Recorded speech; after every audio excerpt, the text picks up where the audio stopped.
Des joueurs qui demandent des comptes. Bienvenue à Enquête. Mais c'est du hockey qui va vous faire réfléchir et qui va vous faire ressentir toute la souffrance d'anciens joueurs qui, match après match, ont reçu des coups à la tête.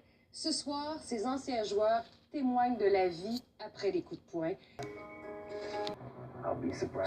Celle d'être atteint de l'encéphalopathie traumatique chronique.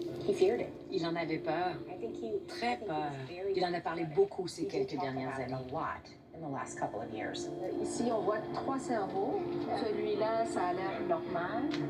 Les recherches sur l'ETC tentent de détecter l'accumulation d'une certaine protéine dans le cerveau, la protéine Tau, ou en anglais Tau.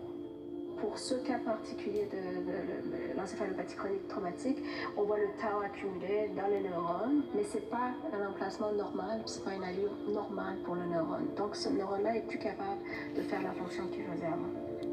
Yeah, I spent some time over there. C'est sûr que ça ramène des souvenirs, hein? That's for sure. Dans mon hockey mineur, j'étais toujours parmi les meilleurs joueurs de mon équipe. J'imaginais pas que je deviendrais un dur à cuire. À 17 ans, je me battais contre des 19-20 ans et je gagnais toutes mes bagarres. Rudy a joué 364 matchs dans la LNH, à New York, Winnipeg, Tampa Bay et Saint-Louis. Il a livré pas moins de 90 combats, dont plusieurs à sa première année complète. Cette année-là, j'ai joué 52 matchs et j'ai eu environ 25 bagarres. Je me battais pas mal. Vers la fin des années 80, quand Rudy fait son entrée dans la LNH, le rôle de bagarreur est à son apogée. Selon cette analyse interne de la Ligue obtenue par Enquête, il y avait alors au moins 2 bagarres par match. 50% des joueurs se battaient au moins une fois dans l'année.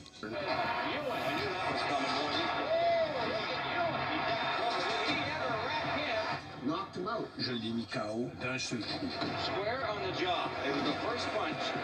Le coach m'a dit, je refais ça demain. T'allais à Boston, t'allais à Philadelphie, t'allais à Chicago. T'es mieux de mettre ta tuque, mon gars, t'es mieux d'habiller tes yeux à cuire. Jacques Demers ne dirigeait pas Toddy Wynn cette année-là. Il était avec les Red Wings de Détroit.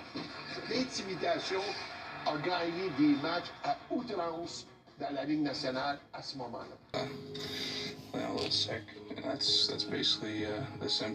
À l'époque, le débat sur les commotions cérébrales s'anime. La LNH vient de perdre les services de sa plus grande vedette, Sidney Crosby, victime d'une commotion cérébrale.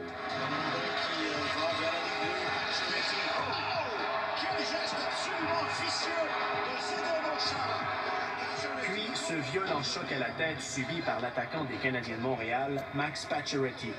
Le président du club, Jeff Molson, avait alors fait une sortie publique pour dénoncer l'absence de suspension contre Zdeno Chara, l'auteur de la mise en échec.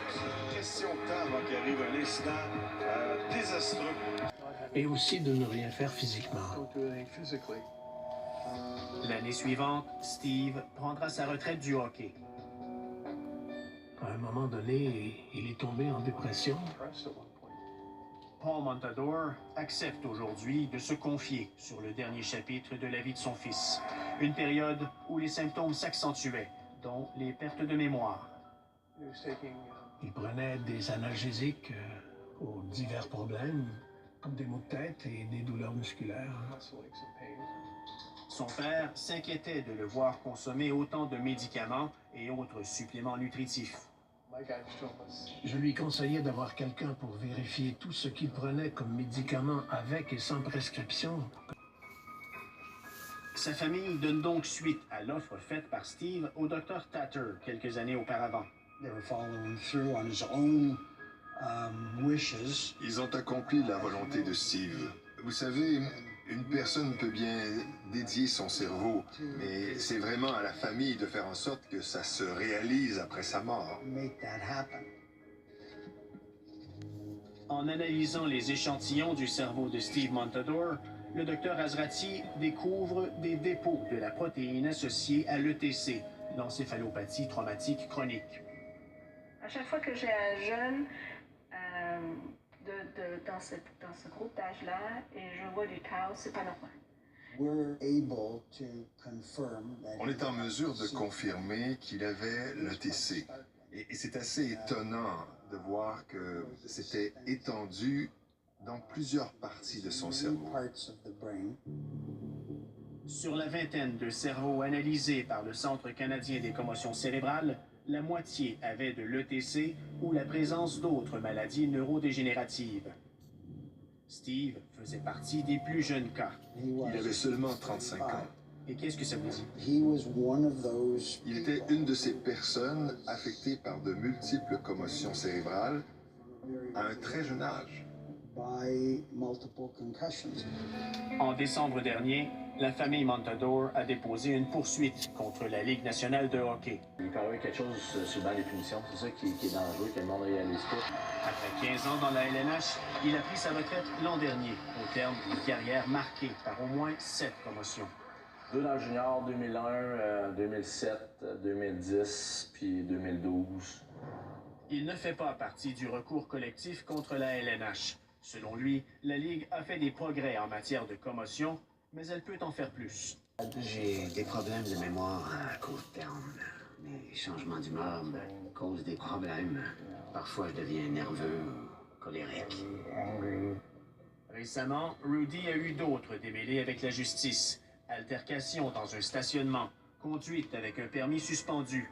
L'automne dernier, il a dû purger une peine de 45 jours de prison. Plusieurs joueurs m'ont contacté pour me dire « Je sais que Todd avait l'ETC, j'ai l'ETC moi aussi, j'ai les symptômes et j'ai peur. » Plusieurs joueurs m'ont contacté en me disant « J'ai voulu m'enlever la vie plus d'une fois. »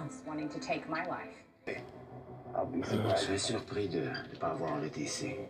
Parce qu'avec tous les coups à la tête que j'ai reçus, je suis certain que c'est ça que j'ai.